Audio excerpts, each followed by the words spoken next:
Hello, bonjour, namaste, hola, ni hao. I'm Stuart the Squirrel. Welcome to the TransCultural Group TCG Gourmet Journey. Together, we're going to travel around the world to trace the journey of different food and cuisines influenced by different cultures.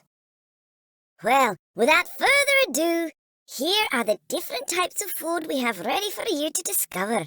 Please come with me.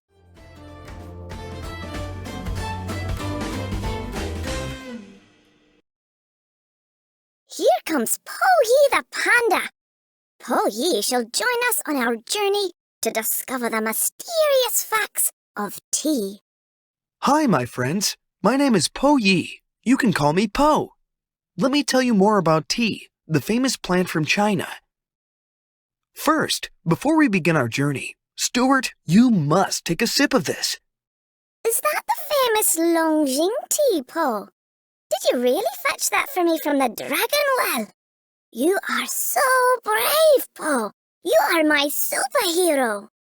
Should I tell Stuart that there was actually no dragon at the dragon well? Okay, Stuart, you want to listen to the story of tea? Here's how it goes. About 4,800 years ago, while the legendary Shennong. Shennong?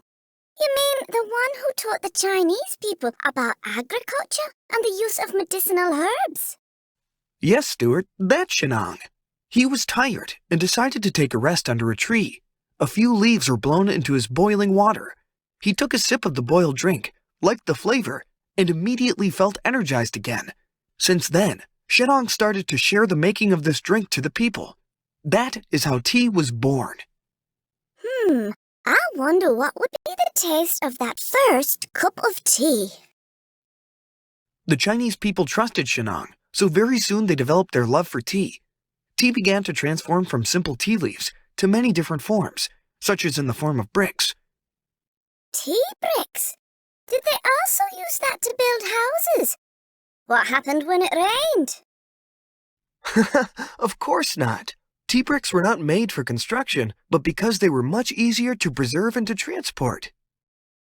Other than the tea bricks, people also ground the tea leaves and made them into the powder form. Powder? Isn't that the way the Japanese like to drink their matcha? Yes, Stuart.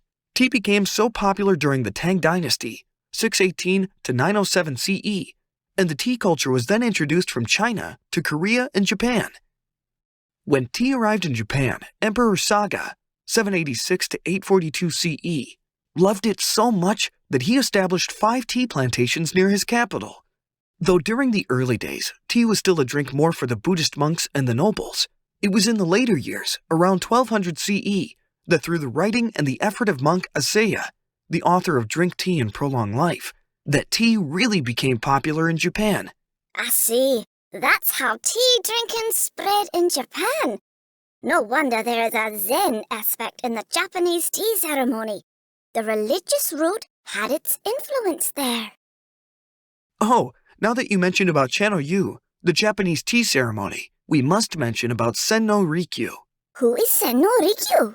Stuart, Sen-no Rikyu was the famous tea master who established the etiquette for today's Japanese tea ceremony. His influence was so great that the 3 major schools of Japanese traditional tea ceremony today were all founded by his descendants. I see. So, he is like Lu Yu, the Chinese sage of tea for the Japanese, then. Yes, Stuart. All right, Stuart.